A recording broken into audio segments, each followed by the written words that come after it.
सभी स्थानों पर आज उपस्थित हमारे केंद्रीय मंत्रीगण, हमारी प्रदेश सरकार के, हमारे कैबिनेट के मंत्रीगण साथी, विधायकगण, सांसदगण, उपस्थित सभी अधिकारीगण, सभी कर्मचारी बंधु, सभी प्रतिष्ठित जन,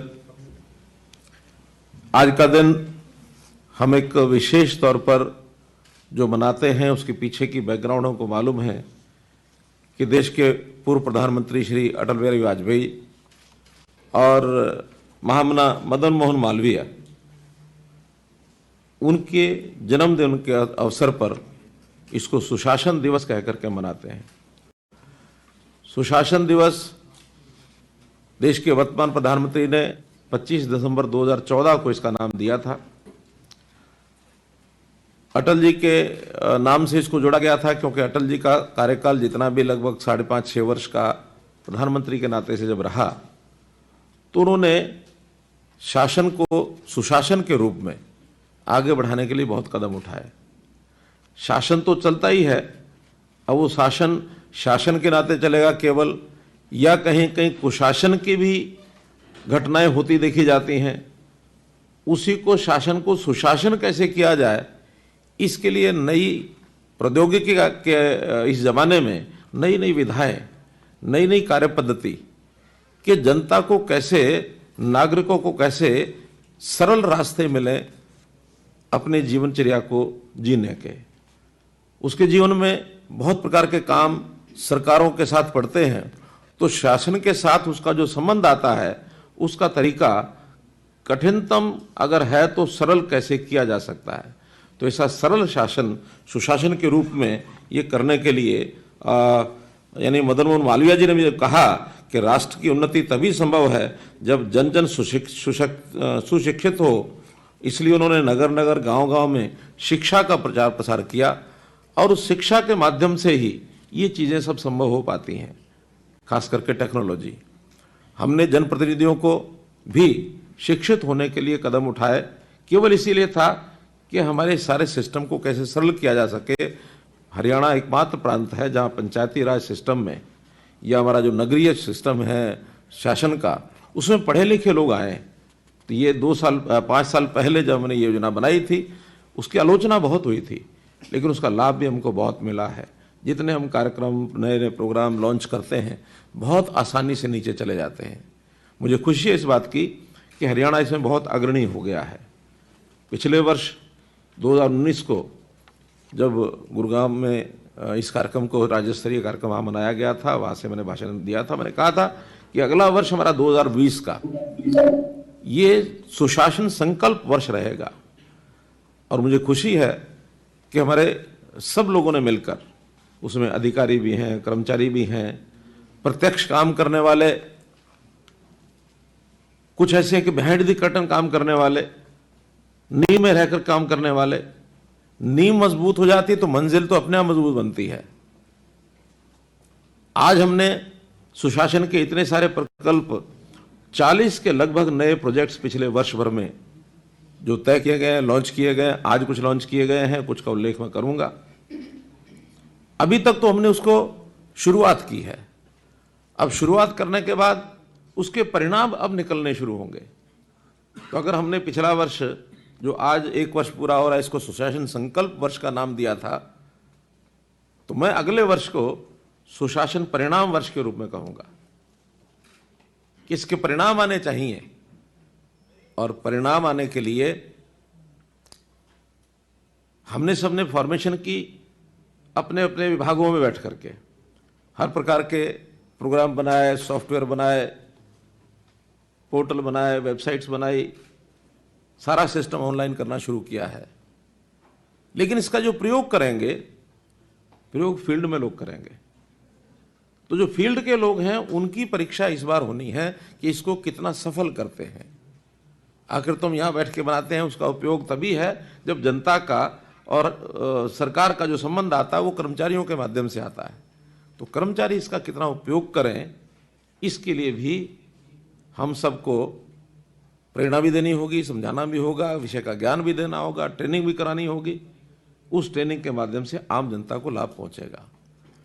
एक विषय और मैं जोड़ना चाहता हूं कि जो टेक्निकल चीज़ें नई नई शुरू हुई हैं आईटी के माध्यम से, इसमें भी कई लोग ऐसे हैं जो इसका गलत उपयोग करने के लिए, मिसयूज करने के लिए भी तैयार रहते हैं। हम एक कदम बढ़ते हैं, कई बार वो लोग 2 कदम भी बढ़ जाते हैं।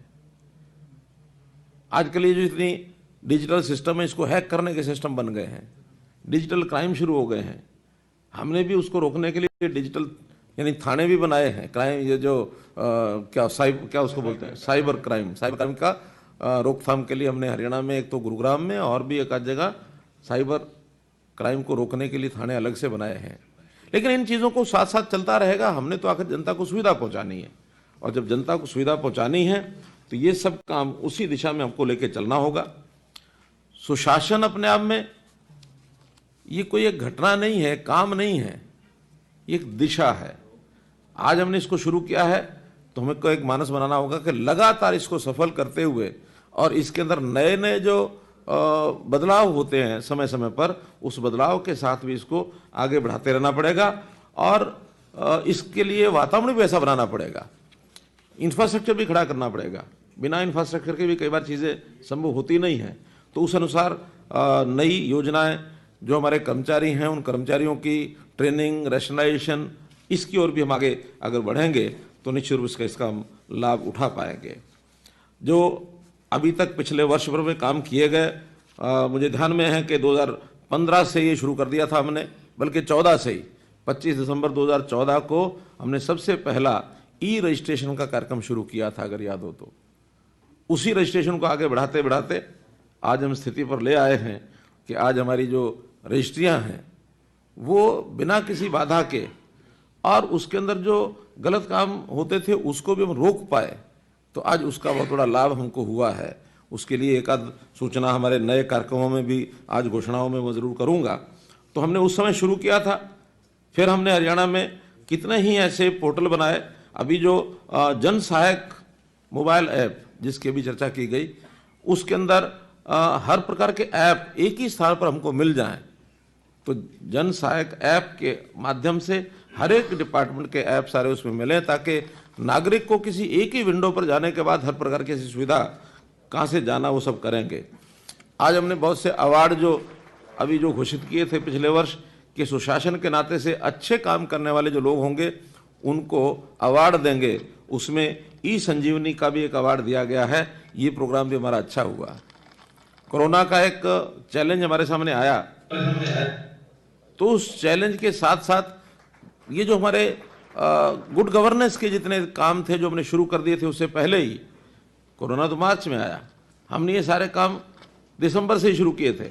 तो उसकी जो भूमिका थी हमें उस समय भी उपयोगी सिद्ध हुई, बल्कि हमारे तो वो टेस्टिंग एक पीरियड हो गया कि उसके अंदर बहुत सी चीज़ें टेस्ट हो गई, और टेस्ट होने में उसका हमने उपयोग किया और उसके लाभ बहुत हमको मिले हैं।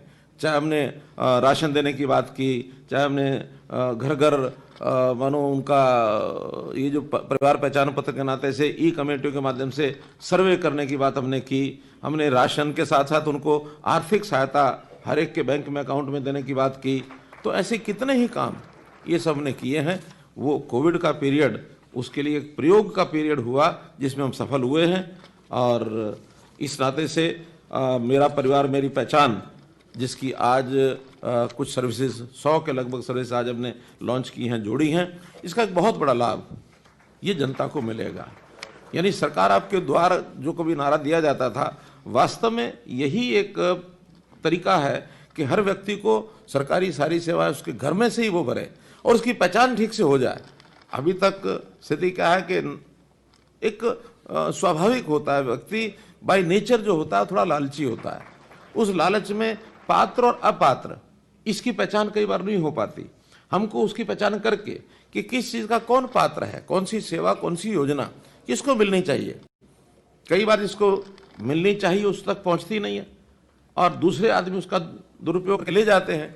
लेकिन इस सारे सिस्टम में से हर परिवार की उसकी सामाजिक स्थिति, आर्थिक स्थिति, उसकी बाकी सब चीज़ें, उसकी क्षमता क्या है, उसके काम करने के लिए उसके पास कोई सिस्टम है कि नहीं है। क्योंकि एक लेवल से अगर परिवार को अगर उस ऑर्बिट में से बाहर निकाल लिया तो फिर वो एक सामान्य गति से एक मुख्य धारा में आकर के अपने जीवन यापन कर सकता है। अदरवाइज वो एक विशेष सर्कल में फंसा रहता है, उसके अंदर ना अपने बच्चों को पढ़ा पाता है, ना अपना रोजगार कर पाता है, ना परिवार के सदस्यों का इलाज करा पाता है, क्योंकि उस सर्कल में ऐसा फंसा हुआ है कि उसमें से उसको कुछ सूझता नहीं बाहर कैसे निकले। सरकार का काम है ऐसे लोगों को सहायता करना, पहचान करना, उनको उसमें से बाहर निकालना। तो हम परिवार पहचान पत्र के माध्यम से निश्चित रूप से उसकी जितनी सहायता करनी होगी सहायता करेंगे, उसको जितना योजनाओं का लाभ देना होगा वो करेंगे, जितना उसको ट्रेंड करना होगा वो करेंगे, उसकी काबिलियत बढ़ाना है, शिक्षा के साथ स्किलिंग करानी है, रोजगार देना है, ये सब काम उसके माध्यम से हम करा पाएंगे। और इसके करने के लिए जो सरकारी सिस्टम में हमारा जो ऑफिशियल जो बर्डन होता है वो मैं समझता हूँ फाइलों का बहुत बड़ा बर्डन होता है, और इस फाइलों को इधर से उधर यहाँ से वहाँ लाने ले जाने के लिए हमारा पूरा सिस्टम लगा रहता है। और उसके अंदर मैं तो कई बार मजाक में कहता हूँ कि भी हम सब लोग फाइल खेलते रहते हैं। तो इस सिस्टम को भी थोड़ा सुचारू ढंग से व्यवस्थित करने के लिए ये जो ई ऑफिस की कल्पना हमने की है, एक बहुत एक अच्छी योजना है जिसको हम आगे बढ़ा रहे हैं। और आज हमने सभी डिस्ट्रिक्ट्स के अपने ऑफिस ई ऑफिस कर दिए हैं। शुरुआत हमने की थी एफडी से, चीफ सेक्रेटरी ऑफिस से, मुख्यमंत्री ऑफिस से, बल्कि सबसे पहले तो मुझे याद आ रहा हमारा जो आईटीआई का जो डिपार्टमेंट है इंडस्ट्रियल ट्रेनिंग, उन्होंने अपने आप को ई ऑफिस किया था, लेकिन कुछ कठिनाइयाँ आने के कारण से बंद हुआ, क्योंकि जब तक ऊपर के विभाग ई ऑफिस नहीं होते हैं तब तक नीचे संभव होता नहीं है। इसलिए अब सारे ऑफिस ऊपर से लेकर नीचे तक ई ऑफिस होने लगे हैं। और इससे अब कौन अधिकारी और कर्मचारी वो उस फाइल पर कितना जल्दी काम करता है, क्या वो काम कर रहा है, उसकी मॉनिटरिंग भी बहुत आसान हो जाएगी।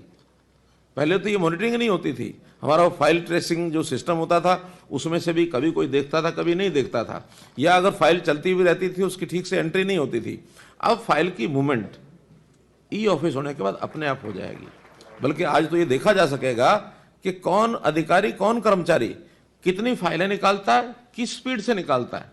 कुछ कर्मचारी ऐसे भी मिल सकते हैं प्रदेश में जिनके पास नाम से तो वो क्लरिकल पोस्ट से क्लास सी क्लास बी का अधिकारी है, फाइल शायद दिन में एक भी नहीं पहुंचती होगी, या महीने में अगर एक आध पहुंचती हो तो वो नहीं गनीमत है, वो सारा महीना ऐसे ही काट देता अपना।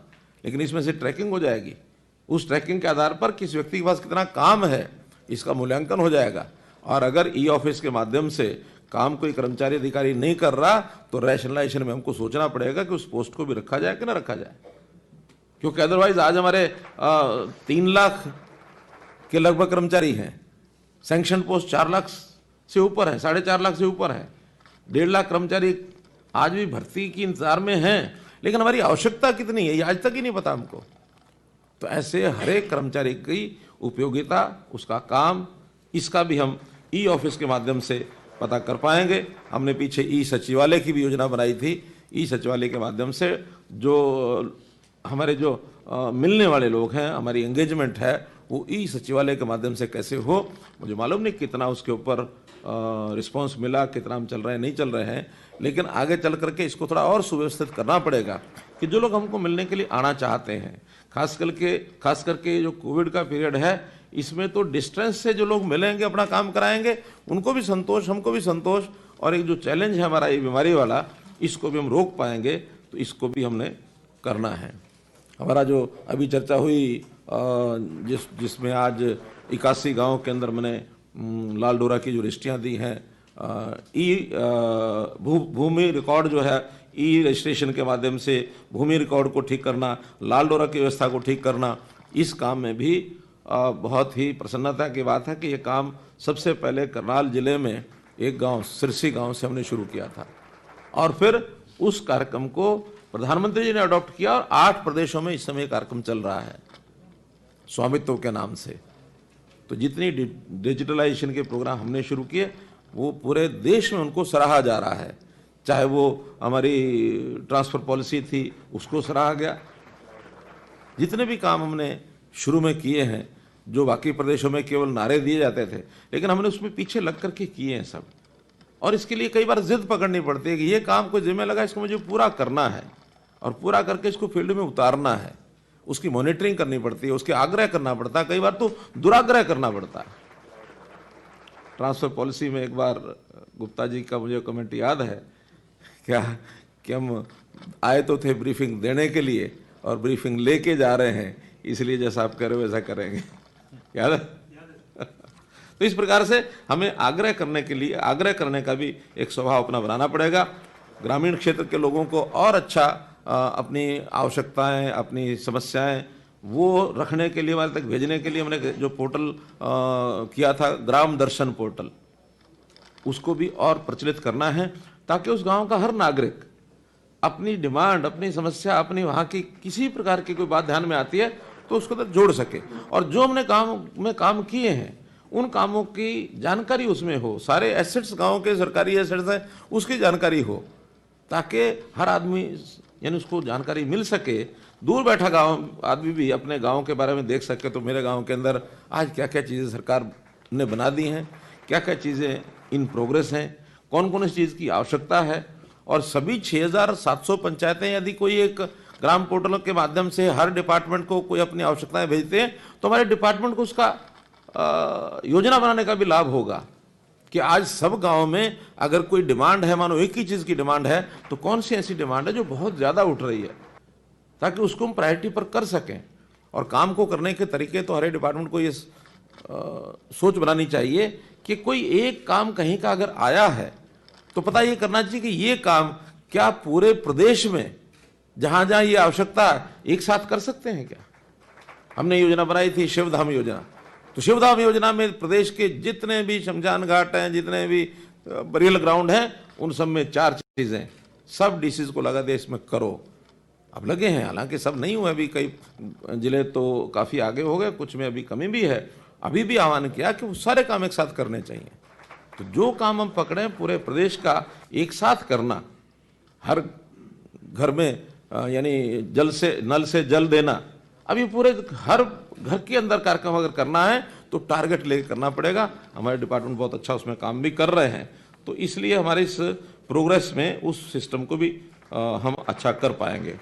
किसानों के लिए हमने मेरी फसल मेरा ब्यौरा, ये भी एक यूनिक है, कहीं और किसी प्रदेश में ऐसा नहीं हुआ है कि हर किसान उसकी कितनी खेती है, कितनी ज़मीन है, उस ज़मीन के ऊपर उसने क्या बोया है, वर्ष में 2 बार कम से कम उसमें एंट्री करे, ताकि उसकी जो दुविधाएं हैं, कहीं बैंक से लोन लेना वो दुविधा है, बोना कुछ है, लिखा कुछ है, बेचने के लिए भी बोया कुछ है, बेच कुछ रहा है, उसके कल को इंश्योरेंस में कंपनसेशन आते हैं, उस कंपनसेशन में यही रगड़ा झगड़ा होता है कि आपने लिखवाया हुआ तो गेहूं है, वो कुछ और रखा है, ये झगड़े।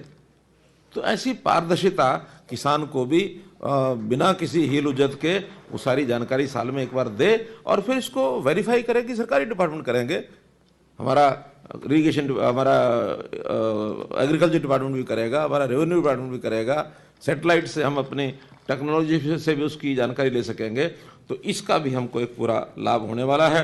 पानी बचाने के लिए मेरा पानी मेरी विरासत, ये एक यूनिक हमने कार्यक्रम किया, और अच्छा एक अभियान उसका चला करके हमने 80,000 एकड़ तक उसको सफलता हमने पाई, जिसका 7,000 रुपया शायद सब पहुंच गया होगा, नहीं तो पहली किस्त तो 2,000 पहुंच ही गई है, अगली 5,000 की किस्त भी तुरंत पहुंच जाए तो उसका अपना एक उपयोग रहेगा।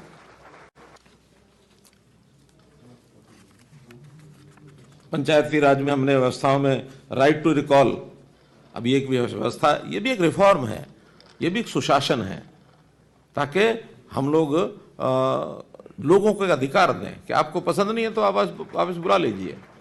मेयर्स के या चेयरमैन जो नगर पालिकाओं के, इसका डायरेक्ट इलेक्शन, ये भी हमने किया। ये भी कुछ प्रदेशों में पहले से चल रहा है, लेकिन इसके अपने लाभ हैं।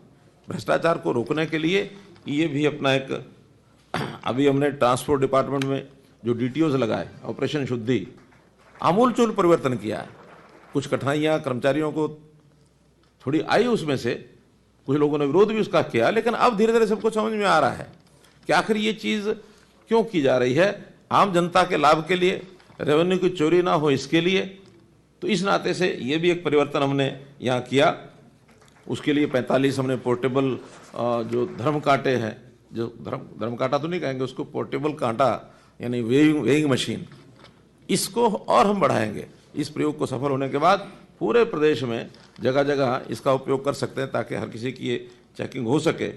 कई प्रकार के हमने विभागों के नए गठन किए, जैसे ये सारा आईटी के उपयोग जो पीपीपी हम तैयार कर रहे हैं, इसके लिए नागरिक संसाधन सूचना विभाग ये हमने बनाया, एमएसएमई ये अलग से विभाग बनाया, विदेश सहयोग विभाग बनाया, सभी के लिए आवास ये बनाया। तो कितने ही ऐसे जो काम हमने ये सारे किए हैं ताकि सुचारू ढंग से चीज़ों को आगे बढ़ा सकें। भ्रष्टाचार को रोकना, लोगों के आवश्यकता के हिसाब से सब काम टाइमली हो ये काम करना, इसके लिए सब हम कर रहे हैं। और हमने सीएलयू के नाते से भी जो एक अभी हमारे टाउन कंट्री प्लानिंग डिपार्टमेंट ने जो किया है कि 30 दिनों के अंदर ऑनलाइन ये सीएलयू मिल जाएगा। सीएलयू कोई अप्लाई करेगा, ऑनलाइन अप्लाई करेगा, 30 दिन के अंदर अंदर अगर उसको डिपार्टमेंट ने कोई एक्शन नहीं लिया तो डीम्ड स्वीकृति ये सीएलयू की ये मानी जाएगी। ये टाउन कंट्री प्लानिंग ने अपना एक कार्यक्रम बना लिया है। तो इस प्रकार से इन सब सेवाओं के माध्यम से आज जो अंत्योदय सरल पोर्टल, इसकी भी कुछ इंटीग्रेशन किया गया है जो सर्विसेज के साथ। इसमें बहुत अच्छी खुशी की बात यह है कि एक ये एग्जाम्पलरी प्रोडक्ट है हरियाणा का, और पूरे देश में इस प्रकार का कहीं नहीं है। अभी राष्ट्रपति हमको 30 दिसंबर इसी 3 दिन बाद इसका फर्स्ट अवार्ड जो है वो मिलने जा रहा है। आप सबको बहुत बहुत बधाई इसकी। और इससे इसी कार्यक्रम में अंत्योदय सरल में इससे पहले भी हमको 4 अवार्ड मिल चुके हैं। National award for e governance 2020 gold, ये गवर्नमेंट ऑफ इंडिया ने फरवरी 20 में दिया था। Indian Express digital leader award नवंबर 2018 में मिला।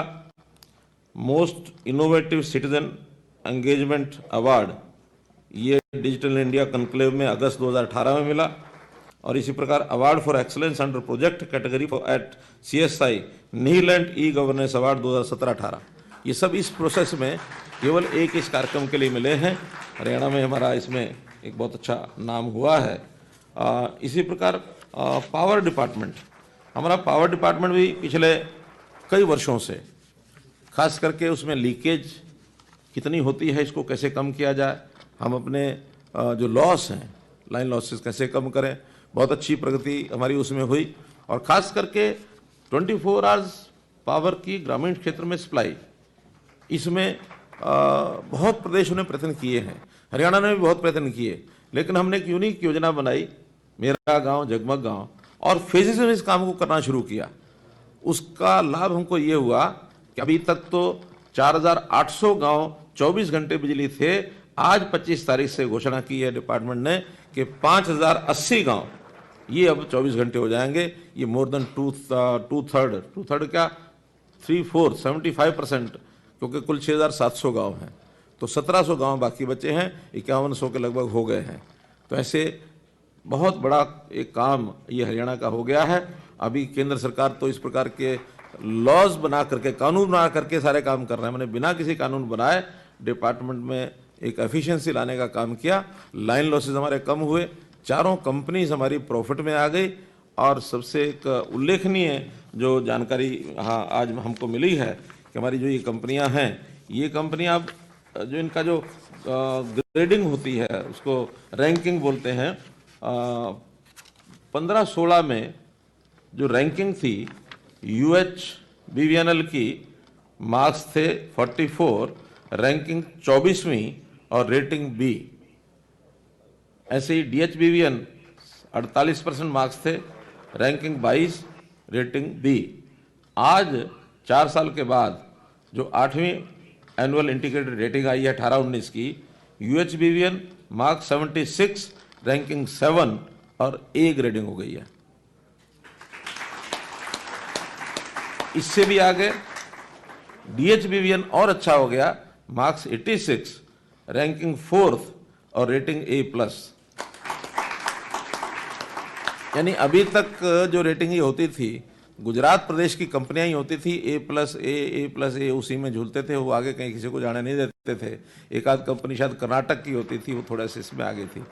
पहली बार हमने कर्नाटक को पीछे छोड़ दिया और गुजरात की जो 6-7 कंपनियां हैं उनके अंदर भी हम घुसे हैं कि भी हाँ, वहाँ हमारा जो 4th अगर नंबर आया है तो गुजरात की कुछ कंपनियों को छोड़, गुजरात में कई कंपनियां हैं, कितनी है कपूर साहब?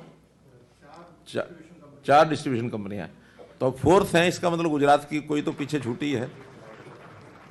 तो इसलिए हम कंपटीशन में वहाँ तक पहुँचे हैं।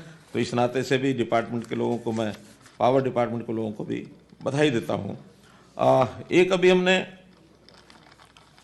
डीपीआर, ये अपना PRI department, public relation department में भी जो ईआरपी का सिस्टम लागू किया है, ये भी वास्तव में कई वर्षों से इस पे लगे हुए थे, लेकिन अब आकर के डिपार्टमेंट के लोगों ने कमर कसी और ईआरपी सिस्टम लागू करके अब देश में यूनिक ये सिस्टम बनाया है। पत्रकार जो जगत के जो लोग हैं, मीडिया हाउसेज के जो मालिक हैं, वो कहते हैं सामने कहीं देखा सुना नहीं था, क्योंकि इनकी जो पेमेंट्स होती थी, बिलिंग नहीं होनी, बिलिंग होगी तो पेमेंट नहीं होनी तो साल 2 साल 3 साल 4 साल लटकी रहती थी।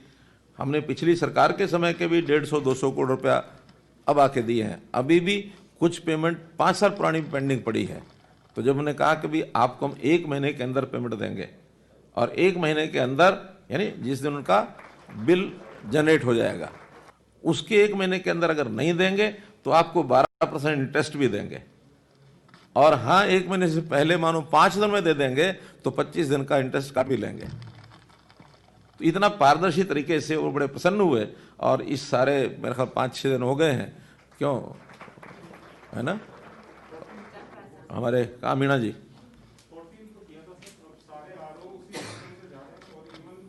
अब कोई मैनुअल नहीं जा रहा ना, शुरू कर दिए हैं। अब जैसे शुरू करें, आपकी कोशिश रहनी चाहिए, टीवीएसएन बैठेंगे नहीं बैठे, 4-5 दिन में पेमेंट जाए ताकि 25 दिन का ब्याज भी काट लें उनसे, ठीक है। माने एफिशिएंसी अगर बढ़ेगी तो इसका मैसेज, और मीडिया हाउस तो बहुत जल्दी पहुंचाते हैं, उनको देर नहीं लगती। तो इस नाते से हमने इसको भी आगे बढ़ाया है। ई वे बिल योजना जीएसटी की, ये भी काफ़ी एफिशिएंट हमारी एक्साइज टैक्सेशन डिपार्टमेंट में हुई है। फिर ई रवन्ना स्कीम माइंस में, इसको हमने लागू किया, तो अब उससे भी जो ओवरलोडिंग है वो बंद हो गई है। टारगेट्स जो हमारे जितने रेवेन्यू के थे वो पिछले साल से भी आगे हम बढ़ गए हैं, केवल इसलिए कि चोरी रोकी गई है।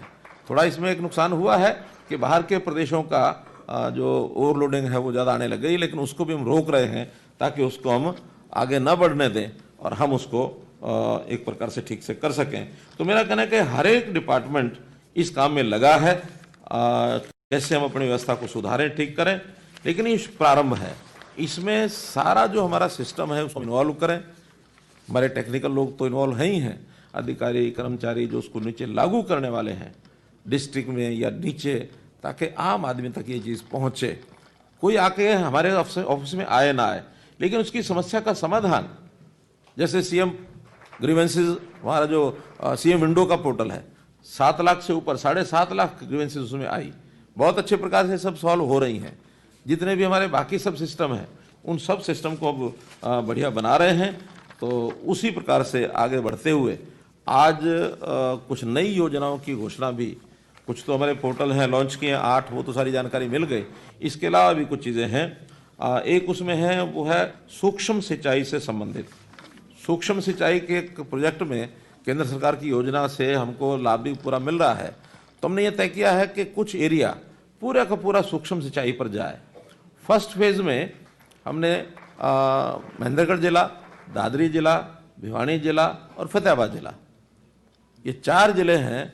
इसको हम ले रहे हैं कि यहाँ जो लोग अपने कम से कम 25 एकड़ के एरिया में सिंचाई चाहते हैं वो अप्लाई करेंगे, 25 एकड़ का एक ब्लॉक, ताकि वहाँ पर या तो उनकी सोसाइटी बने और नहीं तो कोई एजेंसी वो उसको पीपी मॉडल पर ले। जितने लोग इच्छुक होंगे उनमें पूरे क्षेत्र के अंदर वहाँ सरकारी सहायता से 85% तक उसमें सब्सिडी है।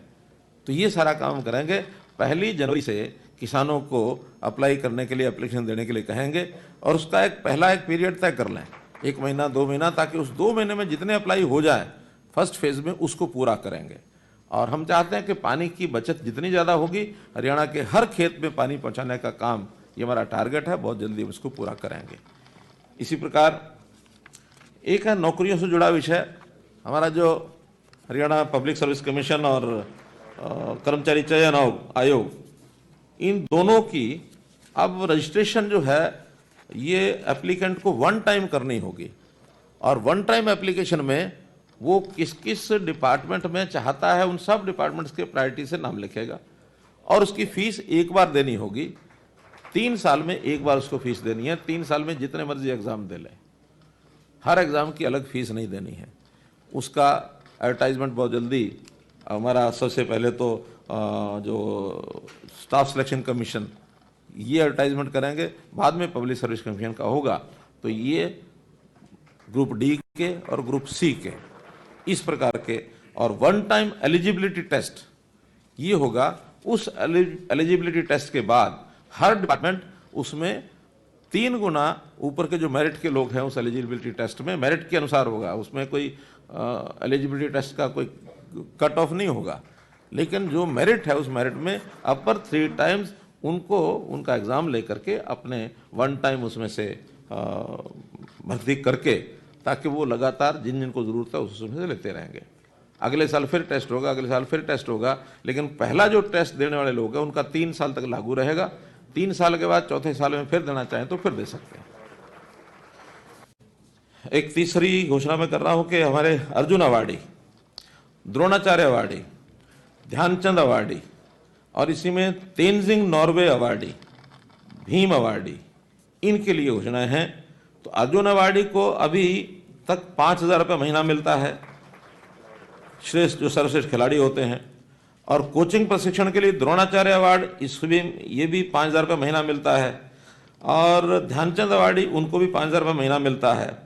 इन सबको अब 1 जनवरी 2021 से 5,000 की बजाय 20,000 रुपये महीना दिया करेंगे। ये हमने एक योजना बनाई है। इसमें 80 अर्जुन अवार्डी हैं, 15 द्रोणाचार्य अवार्डी हैं, 9 ध्यानचंद अवार्डी हैं। तो ऐसे 104 लोगों को ये लाभ मिलेगा। इसके बाद जो तेनजिंग नॉर्गे, ये राष्ट्रीय साहसिक पुरस्कार जो भारत सरकार युवा मामलों के जो खेल मंत्रालय जो है वो देता है, लेकिन वो भी मासिक नहीं है उनका, वो एक बार एक अवार्ड देते हैं इनको, मासिक इनको कुछ नहीं मिलता। ऐसे हैं तो हरियाणा के केवल 3 अवार्डी हैं, इनको भी 20,000 रुपये महीने की श्रेणी में हम जोड़ते हैं। भीम अवार्डी जो है इनको अभी केवल वन टाइम 5 लाख रुपए मिलती है राशि, मासिक कुछ नहीं मिलता। इनको मासिक 5,000 रुपये महीने से इनको भी शुरू करते हैं। ये भी 130 लोग हैं जो लाभान्वित होंगे। मुख्य प्रधानमंत्री फसल बीमा योजना लागू है, उसमें बागवानी बीमा उसमें नहीं है क्या सैनी साहब? हाँ, तो इसमें हमने फिर, क्योंकि उनको अभी बागवानी का बीमा होना चाहिए, तो मुख्यमंत्री बागवानी बीमा योजना इसको आज से लागू कर रहे हैं, जिसमें 14 सब्जियां, 2 मसाले और 4 फल, तो ऐसे 20 फसलें बागवानी की, इनको 2.5% उनका प्रीमियम लेकर के और 30,000 रुपया प्रति एकड़, और फलों के लिए 40,000 रुपया, सब्जियों के लिए 30,000 रुपया, फलों के लिए 40,000 रुपया प्रति एकड़ की जो इनको नुकसान होने पर मिलेगा मुआवजा, इसको भी इसमें हम जोड़ रहे हैं। सरकार ने इसके लिए 10 करोड़ रुपए की पूंजी ये अलग से भी रखी है, आवश्यकता पड़ने पर इसको और बढ़ाया जा सकता है। हायर एजुकेशन, साथ में मेडिकल और इंजीनियरिंग, इसको जो कोर्सेज करने वाले जो स्टूडेंट्स हैं उनकी कठिनाइयाँ कई प्रकार की आती हैं। पहले वो बैंकों से लोन लेने के अधिकृत तो होते हैं, लेकिन सामान्यतः उनको कठिनाई से मिलता है। हमने उसमें एक योजना बनाई है कि सरकारी गारंटी से उनको लोन दिलाया जाएगा, और साथ ही जो किसी कारण से पे करने में असमर्थ हो जाएंगे, नहीं पे कर पाएंगे, तो उनके लिए एक सिक्योरिटी जमा धन प्रत्याभूति योजना, यानी बैंकों को भुगतान करने के लिए ये एक उसके लिए सिक्योरिटी हमने रखी है, ताकि जो डिफॉल्टर्स हैं उनकी भी उसमें गारंटी दी जा सके। एक है जो भी तहसीलों के अंदर पंजीकरण व्यवस्था नई हमने शुरू की है। अभी तक जो होता है, हर एक तहसील एरिया का जो पंजीकरण होता है वो उसी तहसील में होता है, लेकिन 1 अप्रैल से इसको खोल दिया जाएगा किसी भी तहसील में, प्रदेश की किसी तहसील में या जिले में, जिले की किसी भी तहसील में वो रजिस्ट्रेशन करा सकते हैं। लेकिन आगे मेरा निवेदन रहेगा कि इसको हम प्रदेश में कहीं भी करा सकें, ऐसी योजना बना दीजिए। अभी तो हमारा जो डाटा रिकॉर्ड है वो जिले का ही है, तो जिले की किसी भी तहसील में उसको करा सकते हैं। इसको अगर हम थोड़ा मॉडिफाई कर सकें तो इसका विचार करिए।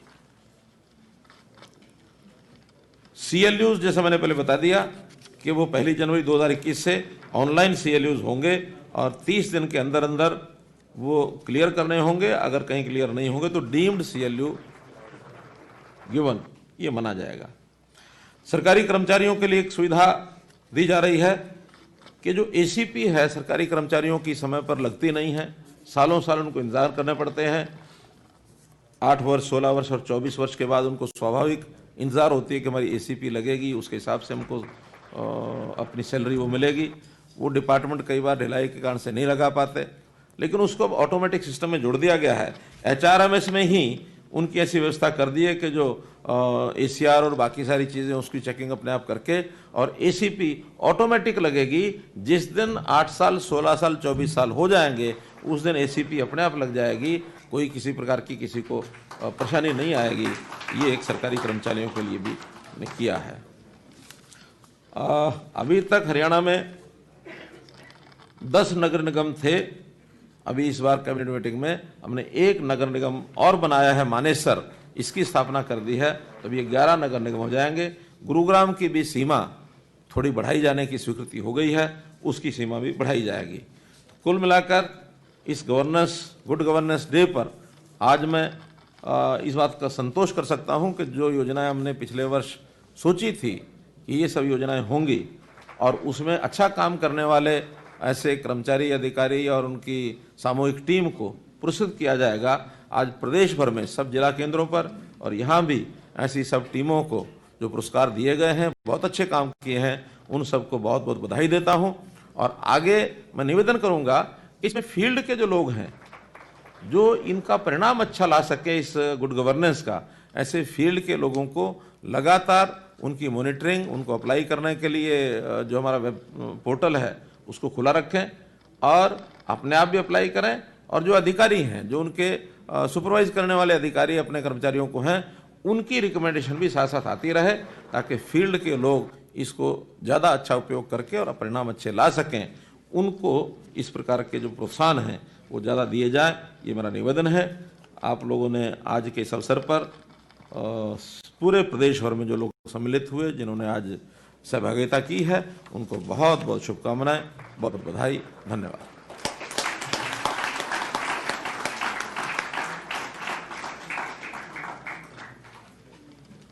धन्यवाद सर। इसके बाद